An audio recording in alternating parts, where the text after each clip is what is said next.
اور اس صحابی ابی بن کعب رضی اللہ تعالیٰ عنہ کی عظمت کا اندازہ اس بات سے لگائیے،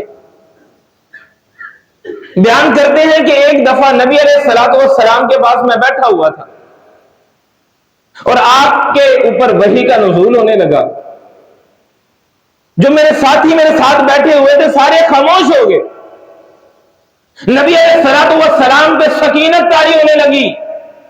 جبریل علیہ الصلوۃ والسلام اپنے رب کا پیغام لے کے آئے ہیں،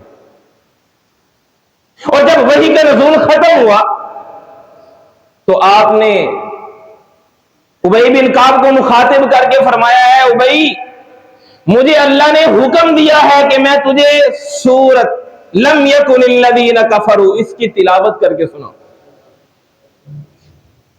مجھے اللہ نے حکم دیا ہے کہ میں تجھے اس سورت کی تلاوت سناؤں۔ تو خوشی کا اندازہ لگائیے، ابی بن کعب عرض کرتے ہیں اللہ کے نبی سمانی لکا، کیا اللہ نے میرا نام لے کے آپ کو حکم دیا؟ کیا اللہ نے میرا نام لیا آپ کے سامنے کہ ابی کو اس سورت کی تلاوت سناؤ؟ قال نعم، ہاں مجھے اللہ نے حکم دیا، تیرا نام لے کے حکم دیا ہے۔ کیسا تعلق قرآن سے ہوگا، کیسی محبت ہوگی قرآن سے۔ اولئک هم الفائزون، یہی اصل کامیابی ہے، یہی ایسے عظمت ہے کہ انسان زمین پہ چل رہا ہے، زمین پہ زندگی گزار رہا ہے، ابھی امتحانی سینٹر میں بیٹھا ہوا ہے، امتحان لینے والا پروردگار، امتحان لینے والے اپنے بندے کا نام لے کے اپنے پیغمبر کو حکم دے رہے ہیں کہ میرے اس بندے کو اس سورت کی تلاوت سنائیے۔ کتنی قرآن سے محبت ہوگی۔ وہ معزز تھے زمانے میں مسلمان ہو کر، اور تم خوار ہوئے تارک قرآن ہو کر۔ ہماری ذلت کی وجہ یہ ہے کہ ہم نے قرآن سے اپنا تعلق توڑ دیا، قرآن سے دور ہو گئے۔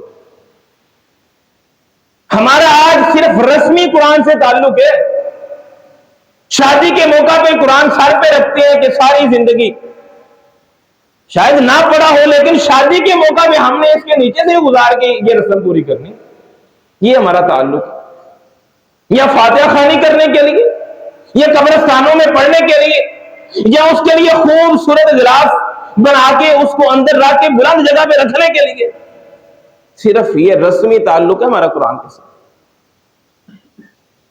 کیا ہم اپنے معاملات سے قرآن کے ساتھ اپنے تعلق سے اس بات کا اندازہ لگا سکتے ہیں؟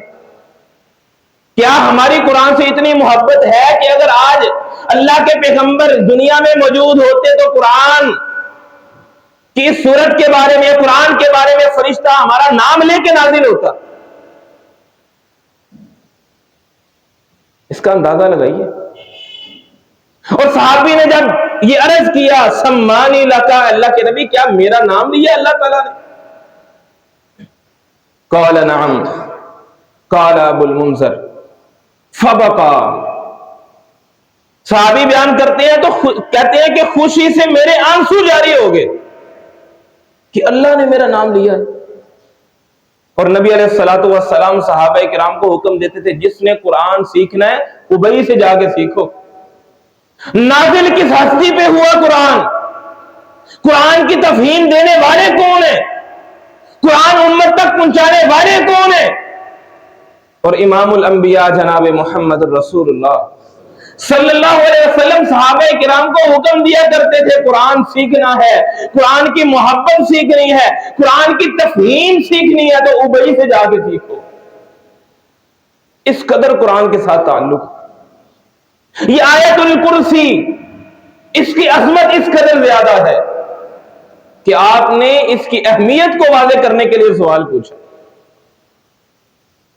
اور ایک دوسری حدیث ہے، نبی علیہ الصلوۃ والسلام نے فرمایا، حدیث کے راوی ابو امامہ رضی اللہ تعالیٰ عنہ، نبی علیہ الصلوۃ والسلام نے فرمایا من قرأ آیت الکرسی فی دبر کل صلاۃ مکتوبہ، جس آدمی نے ہر نماز کے بعد آیت الکرسی تاکید کے ساتھ اس کو ذہن نشین رکھتے ہوئے، اس کی اہمیت کو جانتے ہوئے، جس نے ہر نماز کے بعد آیت الکرسی تلاوت کی، لم یمنعہ من دخول الجنت الا ان یموت، اس کے اور جنت کے درمیان صرف موت کا فاصلہ ہے۔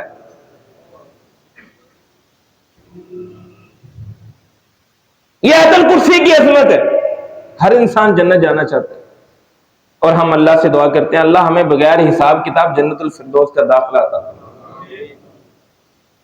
جو نماز کے بعد آیت الکرسی پڑھتا ہے اس کے اور جنت کے درمیان صرف موت کا فاصلہ ہے، مرنے کے بعد پہلا سٹاپ اس کا جنت میں ہوگا۔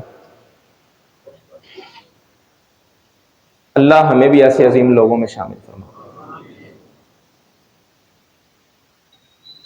اور دوسری حدیث نبی علیہ الصلوۃ والسلام نے فرمایا من قرأ آیت الکرسی، جو آیت الکرسی پڑھتا ہے فی دبر الصلاۃ المکتوبہ، فرض نمازوں کے بعد، کان فی ذمۃ اللہ الی الصلاۃ الاخری، وہ اگلی نماز تک اللہ کے ذمے میں چلا جاتا ہے،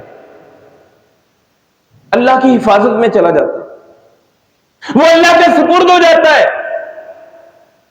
کان فی ذمۃ اللہ الی الصلاۃ الاخری، آیت الکرسی کی اس قدر عظمت زیادہ ہے، اس قدر عظیم ہے، فضیلت والی ہے،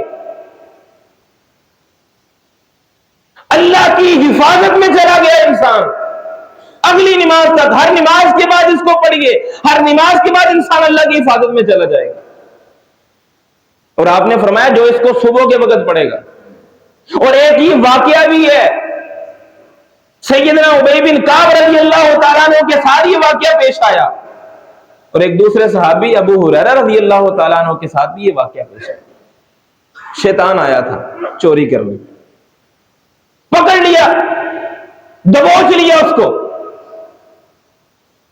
ابی بن کعب رضی اللہ تعالیٰ عنہ بیان کرتے ہیں کہ جب میں نے شیطان کو پکڑا میں نے اس سے پوچھا ما یجیرنا منکم، ہم تیرے شر سے کیسے بچ سکتے ہیں؟ کون سی چیز ہے، کون سی وہ آیت ہے، قرآن کا کون سا حصہ ہے جو تجھے سب سے زیادہ تکلیف دیتا ہے، جس سے تجھے سب سے زیادہ تکلیف ہوتی ہے؟ شیطان کہتا ہے، شیطان نے اپنے درد کا، جس آیت سے اس کو زیادہ درد محسوس ہوتا ہے اس کا اظہار کیا۔ شیطان کہنے لگا اتقرأ آیت الکرسی من سورۃ البقرہ،